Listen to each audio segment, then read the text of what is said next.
What's up, guys? Welcome back to Nutmegged. So this is the podcast where a Yank and a Brit talk about the beautiful game from across the pond. So I'm Faisal. I'm currently living my best life in the UK in London, and we have Andrew representing the Stars and Stripes. Yo, what's poppin'? Thanks for welcoming me back, Faisal. Pleasure to be here. Yeah, and it's I feel like this is a somber podcast. I would say it's a bit of a it's a sad one, but it also gives us an opportunity to really dissect it. And I think to our listeners, let's get through this together. This isn't therapy, but I feel like this is something that we need to, speak to the elephant in the room, really bring it up, and let's get stuck in with this. So, Andrew, I'm going to start with the obvious. Liverpool 7, Manchester United 0. Let's break this down. We know what thoughts are emotionally about this, but what are we thinking about this logically?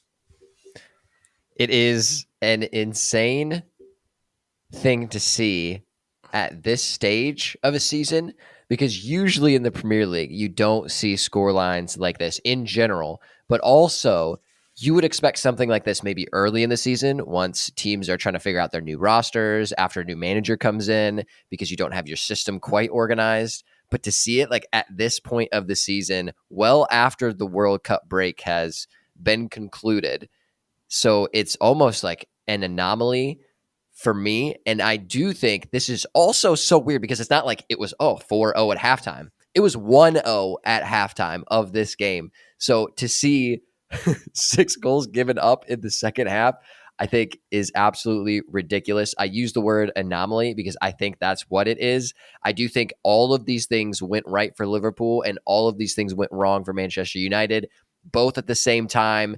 The universe just powered it together, and I don't think we'll see something happen like this again for either team. And I don't think that this is the end of Manchester United's run either.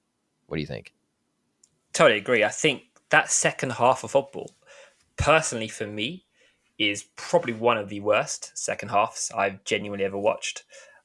Seeing a team of that level, if you look at it from Manchester United's perspective, I was looking back at the fixtures. So the previous 3 games were kind of cup games, essentially, you'd argue. So you've got the Barcelona. I was expecting here to sit here to laud Man United's performances, to go through both of us, big smiles on our faces, thinking, we've had a successful few times. We've got out the Barcelona game. Amazing. Great game. Let's not talk about that. We don't need to talk about that because it's irrelevant now, right? Great game. I mean, Carabao Cup champions, right? So amazing. And also top it off, we were 1-0 down, 3-1 FA Cup. And against West Ham. We are literally on a high. We're buzzing. And then this happens. And I think for me, it's also a bit of a humbling. I think I was listening to Ria Ferdinand and Patrice Evra on the 5 podcast. And from their perspective, Patrice Evra was talking about it, and it was made it very clear as well. It is a very humbling experience as a Manchester United fan. I think some of us may have gotten, ahead of ourselves a little bit. I think I remember hearing people thinking title race potentially. Not to say that's dead and buried. There are still opportunities, I think. I mean, I just felt like as a game, it's such to get humbled in that way, in that second half, to see our players, some of the mistakes, some of the goals. If you look at each goal, just schoolboy errors from start to finish. It was something that I personally could not understand. And I think that's, it is poor. And it was like errors from almost everybody on the pitch for Manchester United, which was disappointing. But not to like dampen Liverpool's mood either, because they actually played a very solid game. And now we talked about this in the last episode. So if you haven't listened to the last episode, go do so right now.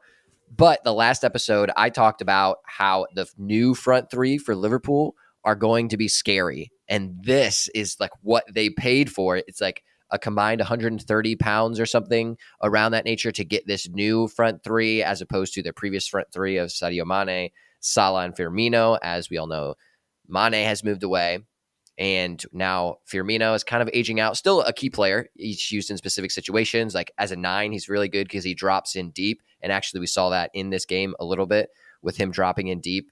And then that tactic has shifted over now to Gakpo. So Gakpo kind of takes over that Firmino role, which is really exciting for Liverpool fans, not necessarily for Manchester United fans like us.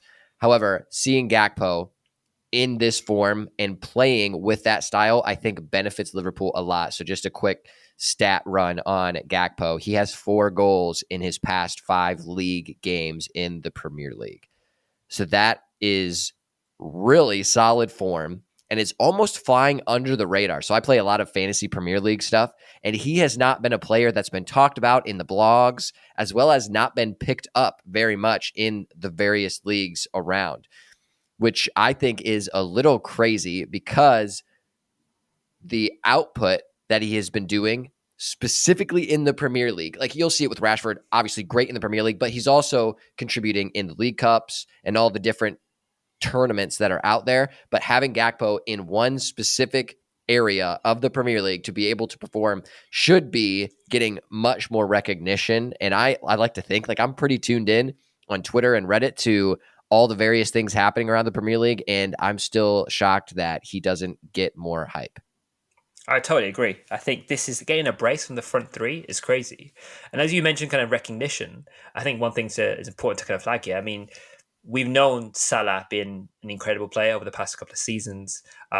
If not, if what at one point one of the best players in the world, and still has the potential to do that. I think he's had some incredible seasons. Maybe not necessarily this season, but a big moment in this game for him and for Liverpool especially is now he's the Liverpool's top Premier League goal scorer of all time. So he's eclipsed Robbie Fowler's 128 by a goal, so 129 goals now, which is insane for a player who, bear in mind, was at Chelsea before and a few other teams. I think he was at a Swiss team. I can't remember the name of the Swiss team as well. So there's like a player of that level is amazing. But for me, I think I'm going to drop a couple of things for you, Andrew. I'm going to break things down that I've kind of seen online. So for me, there's a couple of things here about the post-match things that Ten Hag has implemented here, and I think this is really interesting. So the first kind of potentials, these are sources that things that have kind of come out in the newspapers. So number one is that there were some claims that he said to all the players that if they were played in this level again, that they would essentially begin playing in the under 21s, which I think is insane, and it makes crazy sense, right? So that sort of performance is worthy of that. Another element was that a lot of them were saying that it was Ten Hag essentially said they were very lucky to come back home on the Manchester United bus because if for him it would probably make sense for them to go back with the fans that have paid the money to watch that sort of performance. And I think that's just it just shows a level here that he's not happy, and he shouldn't be happy. But the way in which he's done that and the way he's tried to explore that. And the final thing for me, and this is probably the most interesting, and I've done this, and I think there's some sort of sports psychology behind this specifically as well, is the whole idea that how he made them all sit in silence and made them listen to the Liverpool fans celebrating. Now, that is, as you can see as a player, is an incredible from a sports psychology perspective. Just thinking about that and knowing to hold that feeling of how you felt, knowing that one of your biggest rivals is celebrating 7-0 win is awful, and it would stay with me. So yeah, what are your thoughts on that sports psychology and coming back from losses as a coach? Yeah, some like American side of things, you'll see it a lot, especially after the NBA finals and the Super Bowl in the NFL. There will be specific players that hang out after the game and watch the other teams celebrate. So they like build the stage, kind of like what happens with the Premier League and like the Champions League. They build this little stage, they bring the trophy out, it's a celebration, confetti falls from everywhere.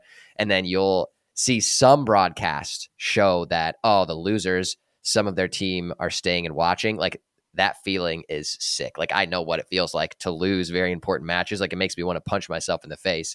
So I think from time to time, it is important to like reinstill that in players, especially at a club like Manchester United that is used to winning. But then also when certain players get entitled, and we've seen that over the past couple of seasons with Manchester United, thankfully, they've weeded out most of those and those attitudes. But I really do think that was a good thing for Erik ten Hag to do. And I mentioned earlier that I'm not super concerned for Manchester United with this result because I still think it is an anomaly. Let me toss you another stat really quickly.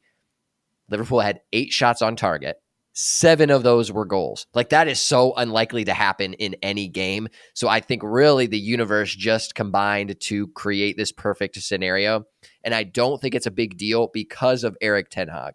If you had another manager like Ralph Rangnick in previous times, or some other manager that has not had direct control over the locker room like Ten Hag does, then I think you get worried. But I think Manchester United is in such a good place, and Erik ten Hag is such a good manager for his direct style, and that's what Manchester United has needed and has lacked for so long. I think it makes this whole experience much easier because he knows how to handle this, and he does it in a very direct way, and the locker room is on his side. So with those 3 things all combining, I really do think that it makes for a better experience to come back from a massive loss like that. And I'm always here for the intense coaching after losing 7-0, especially after being on such a good run. Like, that is really kind of a unacceptable experience. And just in general for Manchester United as a team of that caliber, it should be unacceptable. And I think that's how you should coach, as Erik ten Hag is doing. So I'm a big fan, and I think that is the right move ultimately to do those types of things. 100%. Couldn't agree more. But we've got to give Liverpool credit here as well. I mean, Patrice ever put it best. It was almost like seeing a wounded animal, and just went straight in for it, and just thought, we're 1 or 2-0 up. Let's just kind of go for it.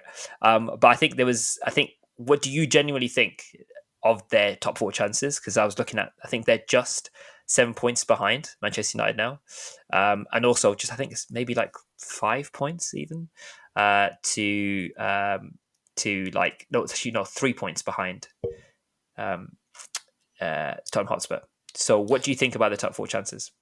I do think that they will get close to the top 4.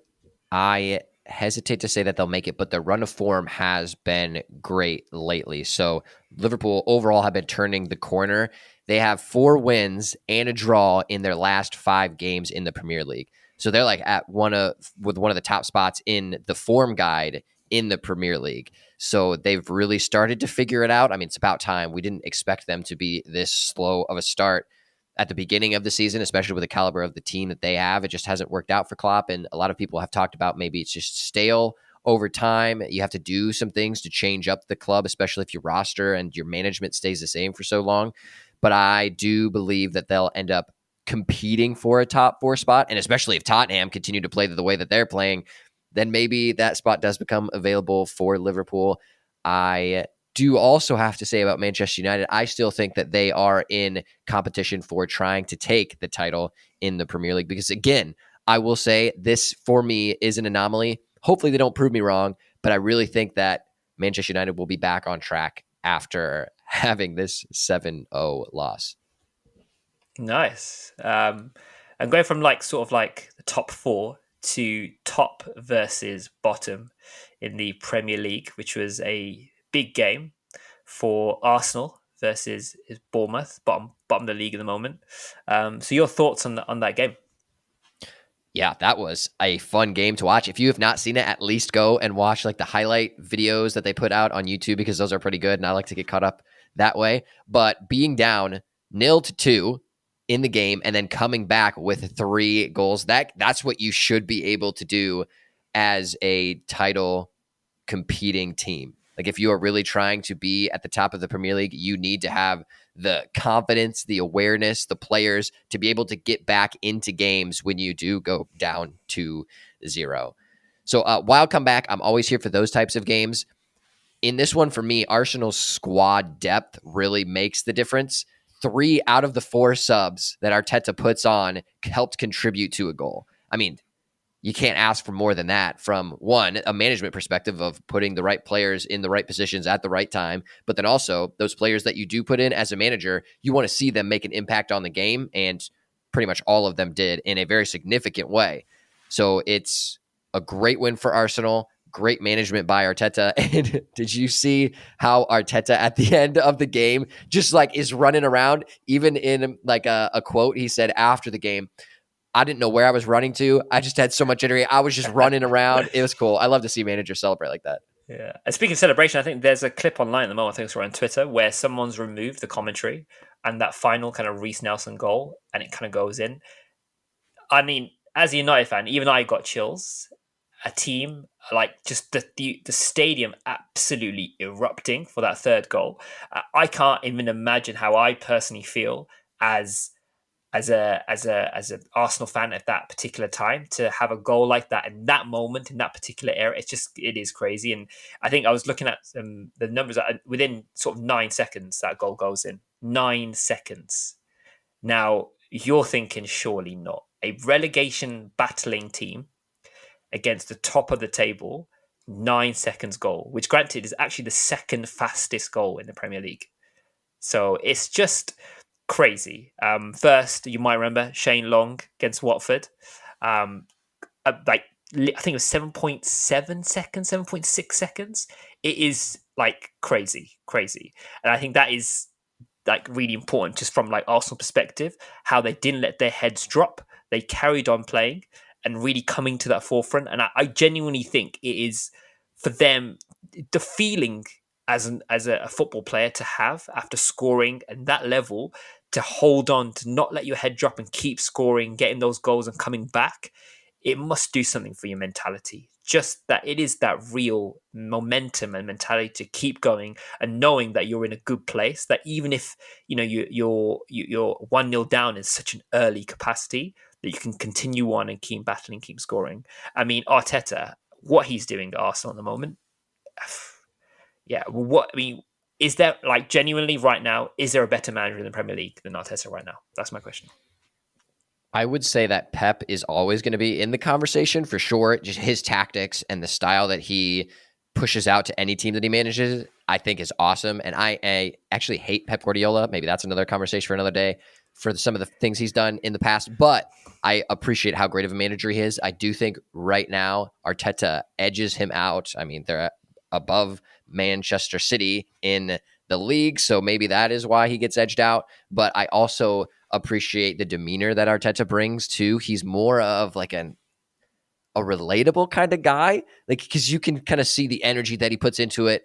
And usually when I see Pep, he's angry. That's the energy I get from him. Arteta certainly gets angry. We've seen him yell and things like that, but he also shows other positive, happy, excited emotions too, which for me makes him a better manager when you can show all those different emotions and you're not afraid to be excited for your club. Like there are times when they'll show Manchester City scoring a goal and they pan quickly to Pep in the broadcast, and he's still sitting there. You wouldn't even be able to tell that they scored a goal unless you're watching the game and not Pep's face. So I'm not here for that because I think really, as the leader of a team, a manager needs to be able to interact with the players like more on a personal level, like in that way, and show that energy and then push that energy onto the fellow members of the team. I mean, that's what any good leader should do anyway. Also, with Arteta, his management tactics are awesome. And being a student of Pep underneath of him when his time was at Manchester City, learning from him, you can see a lot of the similar types of style that he integrates as a manager, but the different things that he does, the substitutions that he makes, the formation changes and tweaks like at halftime are really awesome. And I do think he is the top manager right now, edging out Pep, but I'll always have those two in that conversation. Do you know what? One of the stats that blew my mind, and this is genuinely a title-winning stat if you think about it, right? So Arsenal have recovered more points from losing positions than any other Premier League team this season. That's Now, fantastic. if you think about that as a stat, if you think about how Arsenal are performing this season, you think surely they're deserved, right? The plaudits are deserved. Arteta's plaudits are deserved, and surely thinking Premier League is heading their way. And I personally wouldn't be too mad at that, right? Because you've got to think about it from a team that's done that to come back and have the grit and determination to come back from the performances they've put in. Yeah, players just playing solidly, performances week in, week out, even having small setbacks and still coming back like Everton, losing to Everton and coming back and then beating them. It's just there is a different mentality of an Arsenal at the moment. I think that's really important. But even speaking about Arsenal, you can't have. There's got to be Man City in that conversation, right? And Man City played Newcastle, which were breathing down our necks at one point. What are your thoughts at the moment on Newcastle specifically before we get into Man City? It is an interesting one because Newcastle seemed to be in an amazing spot. All of their team was playing so well together. You could see from like a managerial perspective that everything was going smoothly. All of the pieces kind of have fallen together and they were playing some beautiful football. At the same time, I was talking with a few friends like earlier on in the season, and we were all questioning like, can Newcastle keep up this form? Are they going to be able to run with the big boys and end up in the top four? All of us unanimously said probably not. We're going to see them fade off toward the end of the season. And I think that's what it is. Like all of these players aren't necessarily used to playing at this high level for so long, competing as this season goes on. Plus, there are other competitions that Newcastle has been in as well. So that makes players tired because there's so much soccer being played. So I think that is what it is. I think Newcastle is just running out of gas. I do think kind of like a runner. So I ran track in high school. So normally you start off strong, you have the adrenaline. So very earlier on in the season, I think that Newcastle started playing well. They got some adrenaline from that. They were playing well, certainly coached, managed well. That was great. They have the right pieces in the right places.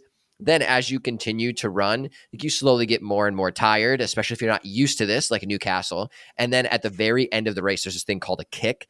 And I was a distance runner. So at the very end, for like the last 100 meters, you try to dead sprint. So I think that Newcastle will have that kick toward the end of the season. They'll have like this little extra juice that they push really hard to try to get a few last points and maybe challenge for that top four spot. So I do think they'll have that, but I would not be surprised if they miss out just because this is a long season. Yeah, and I totally agree with you. I think just looking at their next games, they've got Wolves, Nottingham Forest, and then Manchester United. They've there's potentially six points in there, 6 7 points in there. I wouldn't put it past them. Maybe sneaking a draw potentially from the United game, and then potentially picking up 3 points from the Wolves game and also the Forest game. So there's definitely, I think, potential for them to be there. I think the way away at Spurs, are performing. With also Liverpool kind of creeping in that space, I feel like there's maybe a bit more of a race now for the top four in terms of the fourth place than perhaps there was previously. And I think that's because Liverpool come in the picture now. But yeah, I mean, you can look back at City and think their momentum's increasing now. They are scoring goals. And for me now, it's scary that it's not just Haaland scoring goals now. You've got Phil Foden, who I'm a massive fan of as an England supporter. To see him performing well is amazing. I think he's plays amazing for England, and when he's in the right place, the right time, is an incredible player. And I would argue one of England's best players. So see him getting into a great run of form is amazing, and being able to and granted it's City, but still getting those goals is amazing. So for me, it's definitely a space right now that I think that City are going to be pushing Arsenal for sure, 100%. Whether Newcastle get top four, it's hard because personally, it's always good to see a team which is not one of the so-called big six, right? So I want to see, for example, a Newcastle versus a PSG or a Newcastle versus Real Madrid. It's stuff of movies, right? Those are the games that are going to be interesting. We've been there. We've seen all the Chelsea versus Bayern Munich and the big games, but you want to see clubs of that level also with that sort of money, right? Let's not forget there is a big money, and I think they've got a big summer transfer window ahead. They make top four with that money. It could be looking really good for Newcastle fans. So just something to think about and to be wary of.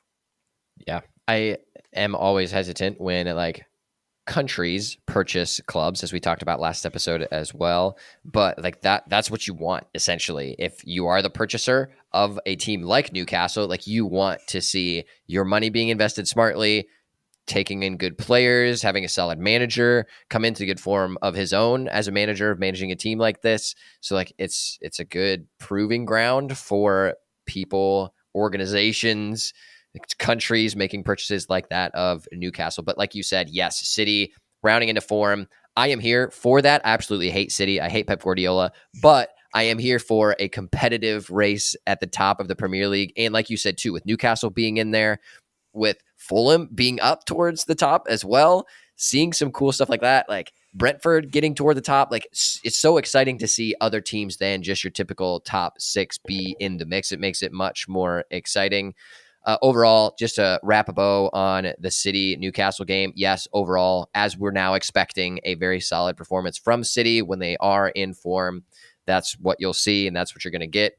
Yeah, Foden is a dangerous boy. I wish I picked him up on my fantasy team. I have not, and I should have. Maybe I still should, because he has 4 goals in his last 3 games. Always happy to see that from a fantasy perspective, but then also from a team perspective. So Pep, I'm sure, is a happy lad as well. The issue for me, and the reason that I don't have too many City players, specifically Foden, on my fantasy team, is because you don't know what you're going to get with Pep. Because you have to play a specific way when you sign Haaland, and that was in the plan. So Pep likes to have possession, manage the game, and how quickly it's being played. And then when you sign a player like Haaland, you have to play in a similar way times 10, because Haaland is going to be that type of player that drops deep, holds up the ball. He's so big, but he's so fast and powerful as well. So you have to have everybody else maintaining possession so that you can trigger Haaland to go to make those runs and to score those goals. And we've seen this season, if you don't play that way and Haaland isn't able to fit into a game plan like that, then City doesn't win. And that's why they're not at the top of the league right now and not performing extremely well, because of having Haaland up there forces you to play in a certain way. And that also then falls onto Haaland as well. Like, he has to make sure that he's playing the right type of football in the right type of spaces, because if he's not, then that's wasting the rest of what the team are trying to do. So that ultimately is why I've not picked up Foden. Maybe I should. Who knows? We'll see. But right now, Chelsea are actually playing Dortmund, and Chelsea also just squeaked by Leeds 1-0. What are your thoughts on that game? It's an interesting one because Chelsea's run of form at the moment, not amazing. They are. I honestly thought that they would have a bit of a Liverpool-style resurgence, and they would be getting those sorts of games, getting back into their form. But I think you can see, I think a prime example of that game in particular.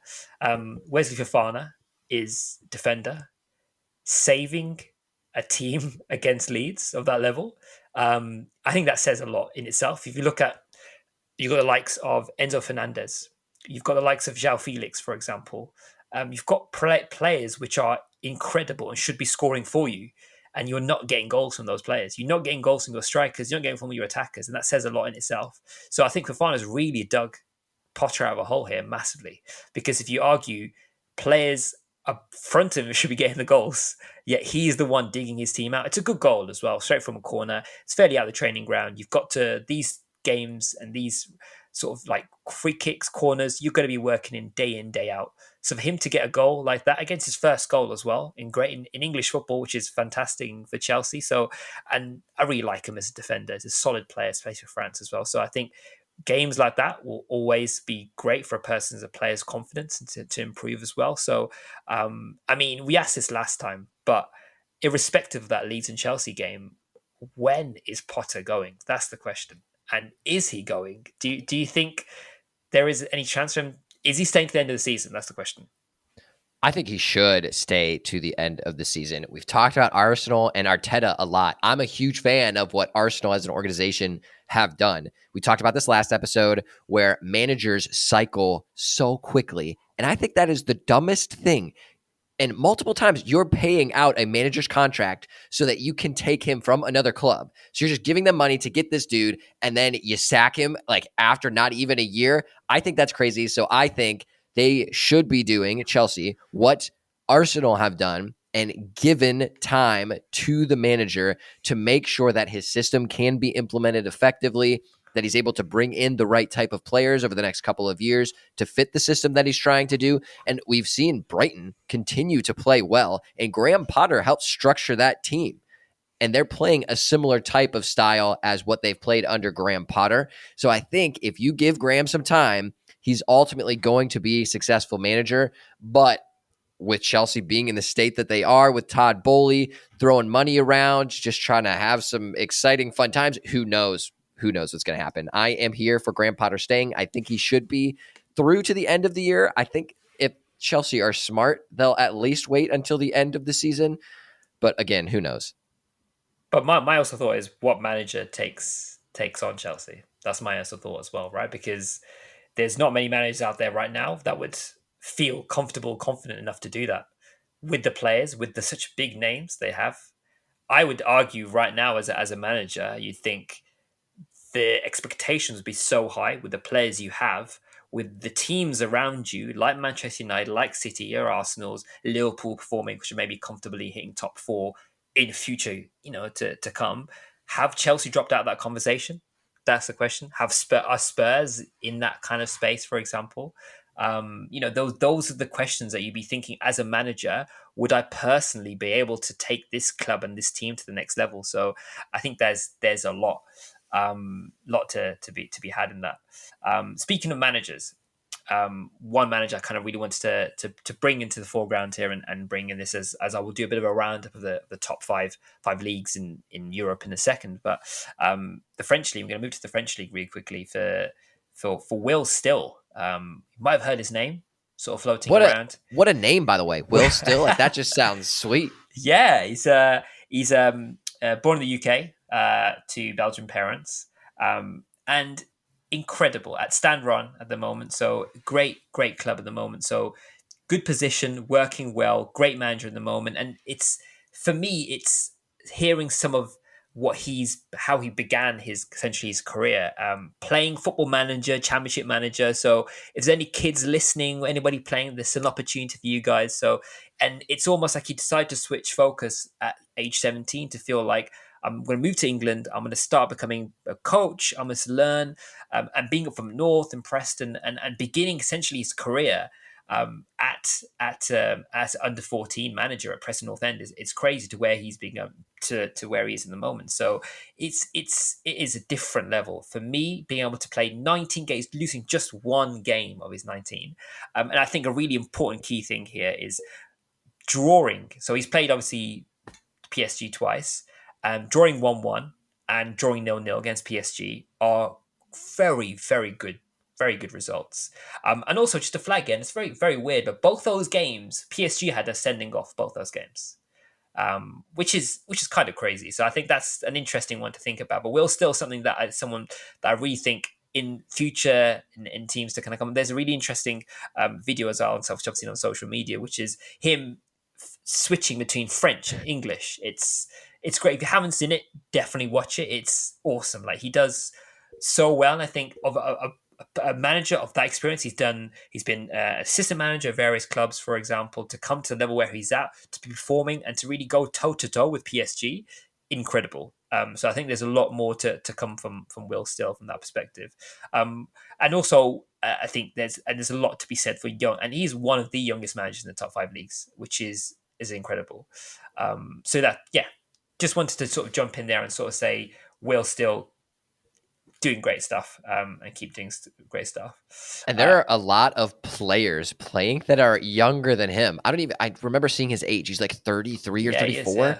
Something ridiculous. Like that is wild. And to be managing a team against some of those heavy hitters like PSG is quite ridiculous. And I'm sure if you are a soccer fan out there, you have heard the story of how he doesn't have his like official managerial license yet. So every game, his club gets fined like £10,000 or something ridiculous.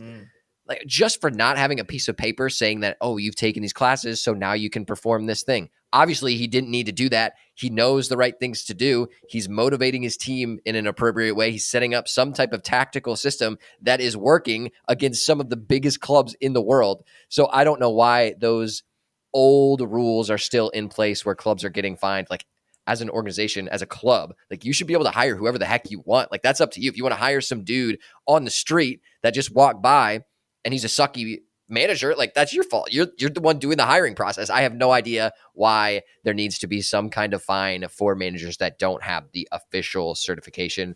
I think that is dumb, but Will Still is kicking butt.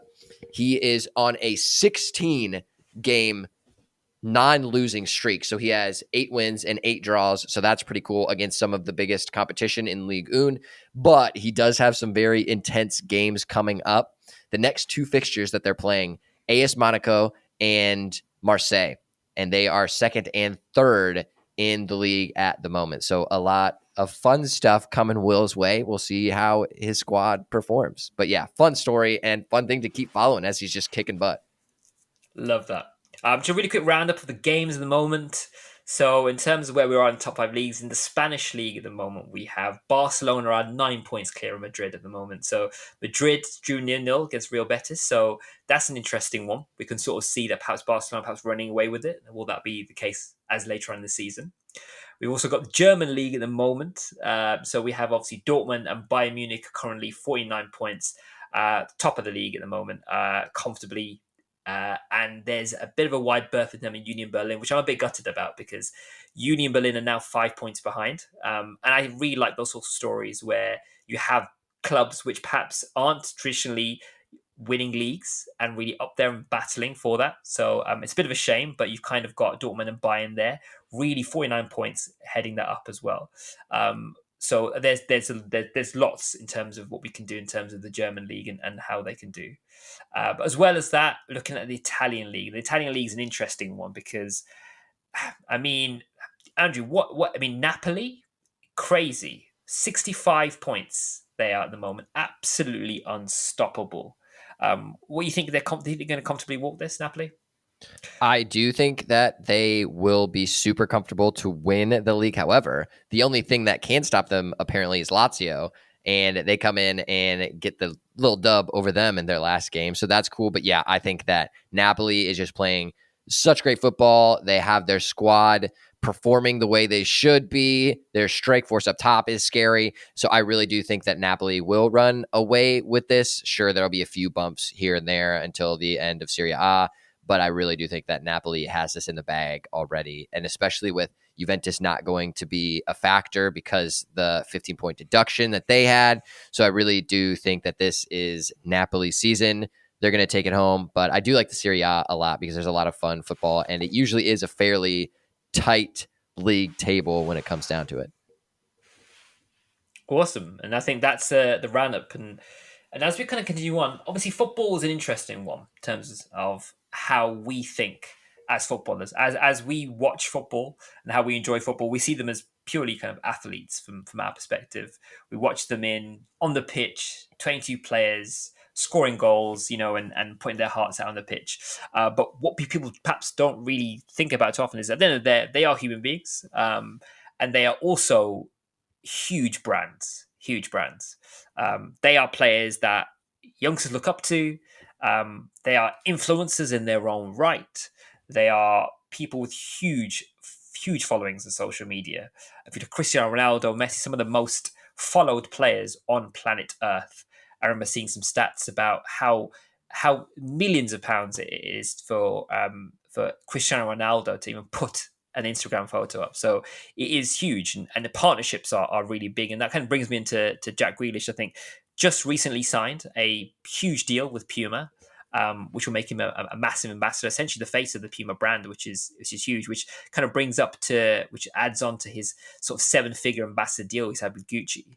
So he's now moving into that kind of space where he's really owning how he knows he's a brand. And also big brands have understood that he is a player that is going to be influential in times to come. And they've essentially put the money behind it and signed him up. So I think it's a big deal. But what do you think, Andrew, in terms of like players taking on these sort of deals and making these partnerships, and should you think they should perhaps leave it on the pitch? So back in the day, like the olden times, what did kids want to be?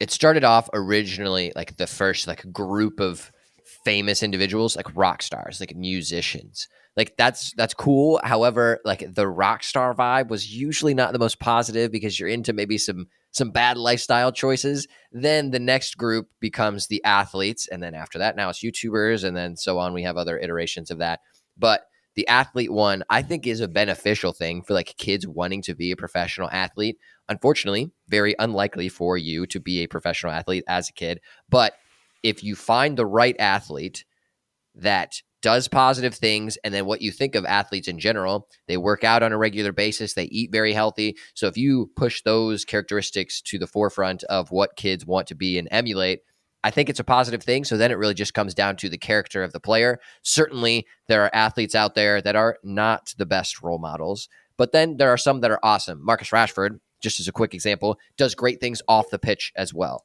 So seeing players do stuff like that, like I would want my kids eventually to emulate somebody like that. So I'm here for that. Now I'm a marketing professor as well. So some of the things that I teach in the courses is that, hey, your personal brand, like you as an individual are a brand and you have to curate that. If you don't, it'll get curated and made for you, and you don't want that to happen. So I think it's fairly recent in history that players are starting to recognize this, and that's come about more with like social media and more media presence around these athletes. But now that that is a thing, you absolutely need to, one, manage your personal brand as an athlete. And it's crazy to me, there's still some athletes that don't even care and don't curate and manage their brand, but they absolutely need to be doing that, because the second piece of that is there's so much money out there and so much influence that you're able to have right now as a player that you should tap into that, because you can use it for positive things. Whether that is like Marcus Rashford, if you want to influence politics in a positive way, go live your life, go do that. If you want to use it to help establish other brands, like what Jack Grealish is doing, working with Puma and other companies like that to help push his message out there to earn some more money that he can do other things with, like absolutely. There are opportunities out there for everybody to take advantage of. One of those for athletes is being able to represent your brand and to do cool things with it. I'm absolutely here for it, and you should do that. Yeah, that makes sense. It's good to get that kind of marketing experience as well from yourself. So I think it's really important. And like you said, I think for any kind of upcoming footballers, I suppose, listening to the podcast, what would be your perhaps top tip for them in terms of like they're growing their own brand and their own space? I think defining what you want your brand to be is important. So setting down before you start doing anything on social media or trying to like define your little brand, the colors that you use and your graphics, all that kind of stuff, you got to figure out what you want to be. So as an example, Marcus Rashford created his own brand icon. So he has that going. He also has understood, hey, he wants to be like a little bit more of that professional player, influence political decisions, things like that. So he stepped back and said, okay, this is what I want my brand to be. This is what I want people to think when they see me, hear my name, Marcus Rashford. So you have to step back and do exactly what he did and say, okay, cool. Do I want to be more of that type of professional player that can influence other decision makers, or do I want to be more of like that rock star lifestyle, maybe like a Jack Grealish who does more of like the fun, outgoing, goes to parties. You kind of see him doing more of that type of vibe. That's cool too. If that's what you want your brand to be, set back and then make those decisions to form that brand. So that's what I would say. So for younger footballers that have a plan of going into higher leagues, make sure that you know what your brand should stand for and then do things that will ultimately fall in those brand guidelines. Love that. Top tip there, so for yourselves, if you are listening, in terms of our upcoming footballers as well. I think, like you said, I totally agree. I think it's so important as well. I think personally, from a footballer's kind of mental health perspective as well, like be able to kind of stay not just into football, be able to kind of think about outside of the game, but also more importantly, I think it's a really interesting one as well, because footballers, their careers aren't the longest. You're not going to get a 50-year-old plus footballer, right? So you personally have to build a brand enough to take you beyond football. And a prime example of that for me is Ben Foster, right? So as a goalkeeper, for me, sensational sort of videos, behind the scenes content. If you haven't watched it, honestly do it. And he's got a podcast called The Fozcast. So give it a listen. He's got some incredible footballers on there as well, which come in and do guest appearances. And yeah, I mean, awesome. And for me, his trajectory and how he could feel in terms of as a goalkeeper at his age, getting a little bit older, thinking of additional ways for essentially for him to kind of branch out. And he has well and truly created a brand of his own now. Being the cycling the cycling GK and the goalkeeper and doing all that sort of content and be able to create his own content, doing video content, YouTube content. I loved it watching him in like going from game to game, going in the coaches and with Basler, and it was just so fun. And I think if more footballers did that, I think there'd be more kind of brand affinity, more companies be able to link them up, but also to get more trajectory post football. he doesn't feel almost like forced to almost create his own, like become a pundit, for example. He's got his own space. He's got his own areas. Similar to I remember hearing a story about Matteo Flamini, played for Arsenal back in the day. And he, I think, is one of the most richest sort of like football players. Retired quite early, got into the business of, I think it was either gold or nuclear energy of sorts, and he is, I think there was some figures incredible, like numbers he was making, crazy, and I think it's really important for footballers as well to think about their own career trajectory post football as well. So yeah, I think it's really important. Yeah, I agree. And Ben Foster is really cool. Like, I've watched his stuff too. And like, he just shows the food that like Premier League players get like between matches or like a post-game, pre-game match. Like, so cool. So I'm here for that. Also, another great one, like David Beckham, clearly like one of the star children of the Premier League for the longest time. Massive brand, but he's like spun that into so many things. And like, that's like the pinnacle of the example. But that's what you should be doing as a player. Always be thinking about the way that you can invest in your own personal brand, and then all those other things that you can use that money for to invest in to make sure that you're set up after your playing career. But then you can also do fun things like own a MLS franchise or have an awesome podcast that you can share cool content on. Same with a YouTube channel. Like, you can do so many cool things. So you should absolutely make that a priority and do that and make it fun and live a cool life. You can do it. Love that. In terms of like brands, not just for the men's game, there's some pretty historic moment happening for the women's game as well, isn't there, Andrew? And it's about damn time. So what is happening? The NWSL, that is like the professional soccer league for women here in the US.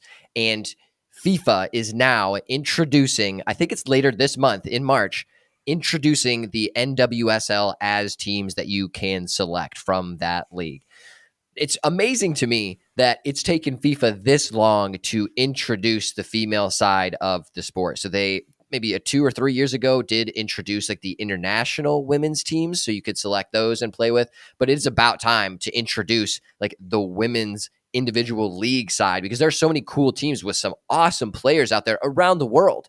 So it is just still shocking and so disappointing that it has taken so long for this to happen. Because if I had the opportunity to be playing with Alex Morgan, like, that is so cool. She is the coolest player, and I would love to be banging in goals all day on Real Madrid and Lyon and those other solid women's teams that are out there, so that we can absolutely dominate. I'm here for it, and I am going to be one of the first people to be playing with the NWSL teams. Love that. I think it's so important, right, Day, for the game, specifically for the women's game as well in particular, just to have people to be more open to those players, be able to play with those players as well. I think it's great to be given other options. It also builds brand affinity as well. So you've got the women's game becoming more into the light, be able to play that as well. The other day, Manchester United, Alessia Russo, England hat-trick their day on the weekend. So these sorts of games, these sorts of players, I think need to be more in those games. And FIFA's a perfect example of that. Right, being able to bring in women's football into those spaces, which are perhaps historically quite male-orientated places. So being able to get them into those spaces, I think, is really important. So I think it's great to kind of see, and yeah, I agree. And so Dillo Rising, the club that we started here in Ohio, we're introducing our women's side this season. So like, it's super exciting. So being able to see and better understand the women's side of the game is so awesome. And it is just so sadly underfunded and undersupported here in the US, and I know abroad as well. And it is just so disappointing that other people don't invest in that side of it. Now, here's just a quick thing. The WNBA, so the women's version of the NBA, the basketball league here in the US, it gets a bad rap because so many people say it's not as fast as men's. Most of the women can't dunk, and a lot of people like that, apparently. I'm not a huge NBA fan myself. That's just the rap that it usually gets, that you hear from just general sports people. Now, with that, what I do know more about is soccer. And the cool thing about men's and women's soccer, it's almost the same. Like, there's no special dunking or anything that you need to do. Like, you can have a banger shot from the 30-yard line outside of the box, hit by any individual, men or women, doesn't matter. It's still going to be a crazy goal. There are still crazy saves. The speed of play is nearly the same, and the tactics are almost similar. So it's almost like you're just seeing a different version. And it is so awesome to see that it's finally coming to FIFA. And I'm glad that FIFA are doing this because there are a lot of organizations that don't support the women's game as it should. And there are so many crazy things happening, even with the specific national team. So the French national team, so many players of their own saying, I'm still my prime, but I'm not going to play because it is just such a mess. And they're not supporting the players in the way that they should. So there are so many talking points that we could talk about, and maybe we should do an episode on this at some point because it's so frustrating that it is not as supported as it should be around the world. But at least FIFA finally stepped up and did this. I appreciate that. It's coming together. It's finally happening, and I think it's a huge step for us as well. So, I want to introduce something new to the podcast. Do it. So we're going to try something.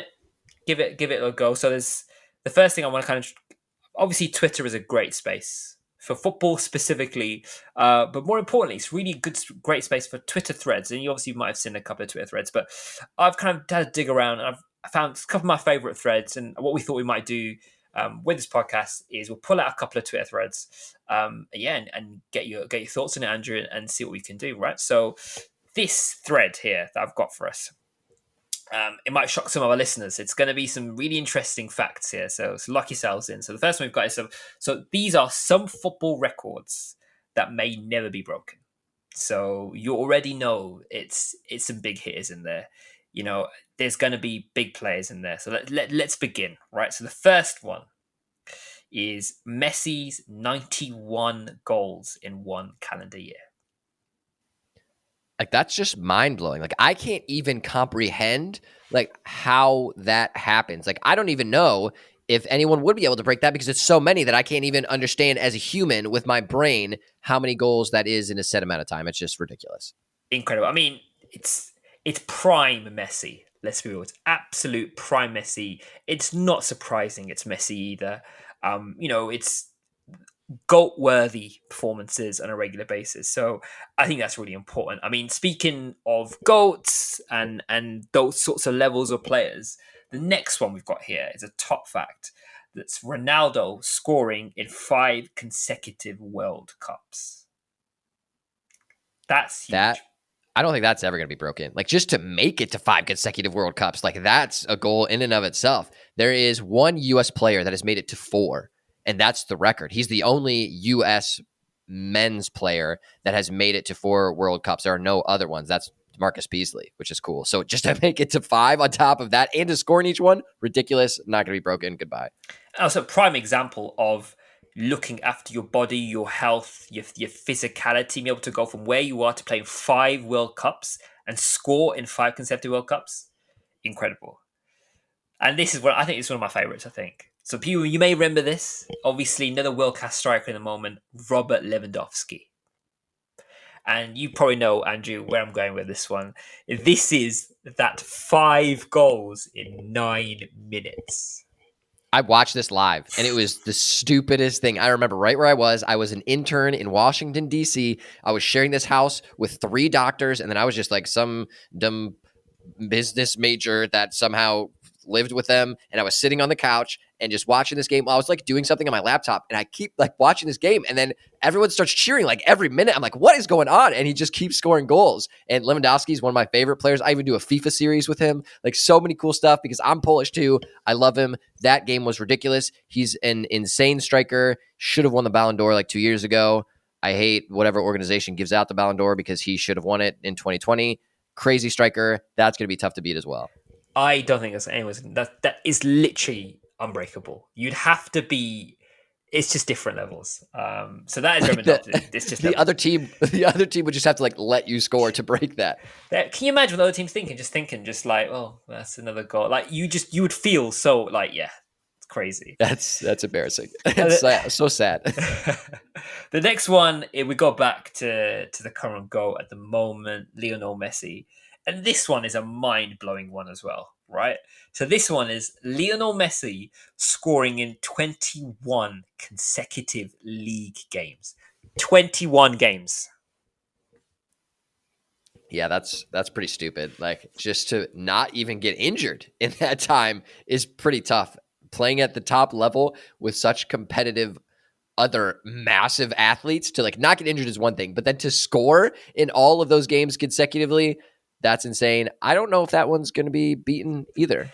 If you got the likes of Haaland, you got the likes of Mbappe potentially, but if you think about the level of consistency you'd need to have to get those levels, it is mind blowing. And I think, I mean, it's Messi doing messy things. That's the top line of this. Yep, And then here this for it. one, the next one, close to both of our hearts. It's going to be hard to beat. I would say this is definitely unbreakable right here. It's the one and only Sir Alex Ferguson, right? The Sir Alex Ferguson winning 49 trophies. I'll say that again for our listeners here. 49 trophies.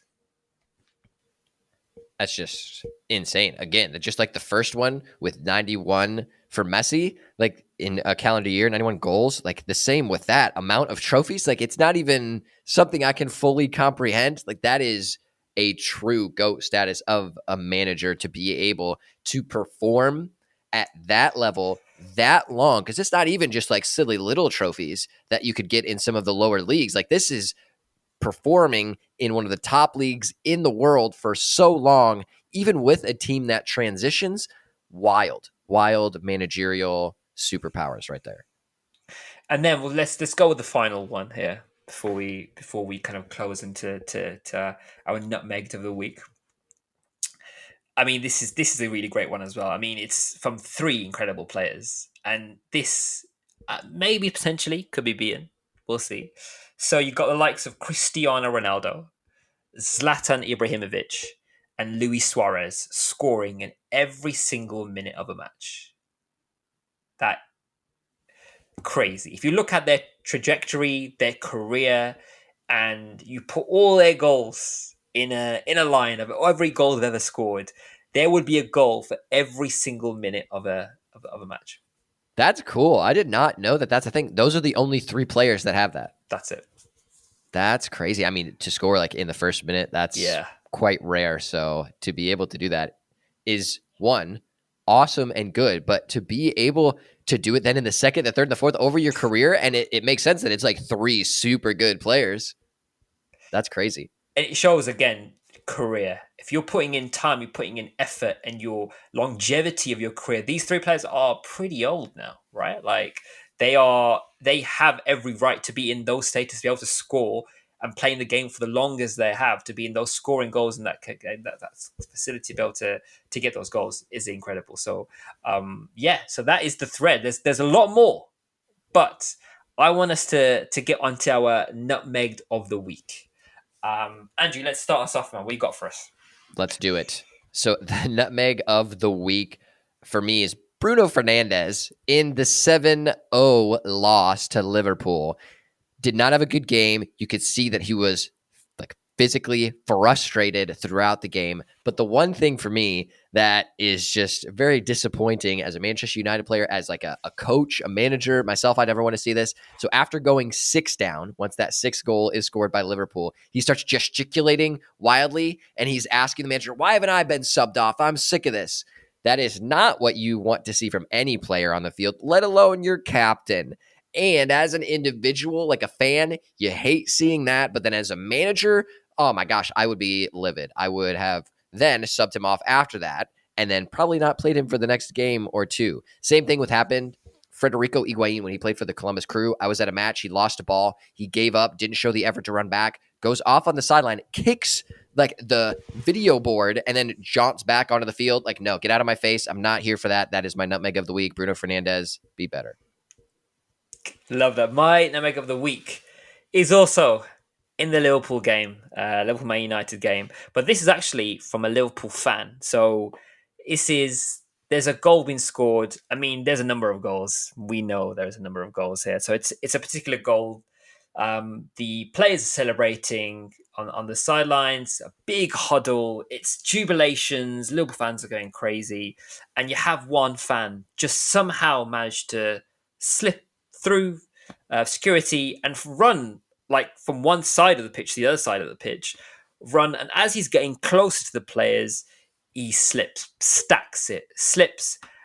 into like a group of the players, obviously, who are in a huddle, and kind of goes into quite hard into Andy Robertson. And you can see in the video as well, he holds his leg and he's annoyed and he's thinking, what's happening? And that's dangerous in itself, be able to potentially injure a player of that level purely because a fan and security have just let you, somehow you've slipped through the net. So, and to top it all off, as they've got him, they're walking, the security are walking him off the side of the pitch. You've got Klopp, and he is letting him know. He is letting him know, calling him all names under the sun, injuring him, one of his star players. What's happening here? So that is got to be. I mean, there's two nutmegs here. Security staff, what are they playing at? And also the fan, really, what are you playing at? He's obviously a Liverpool fan trying to celebrate, and you could have injured Robertson. So not looking great. So that is my nutmeg of the... And how goofy to like run out there and then slip. Like, you're not going to be able to come back to games anymore because you've done that, and to waste that opportunity by falling and almost hurting one of your players. Ridiculous. And on that bombshell, it's been another cracking episode. Massive thank you to all the listeners.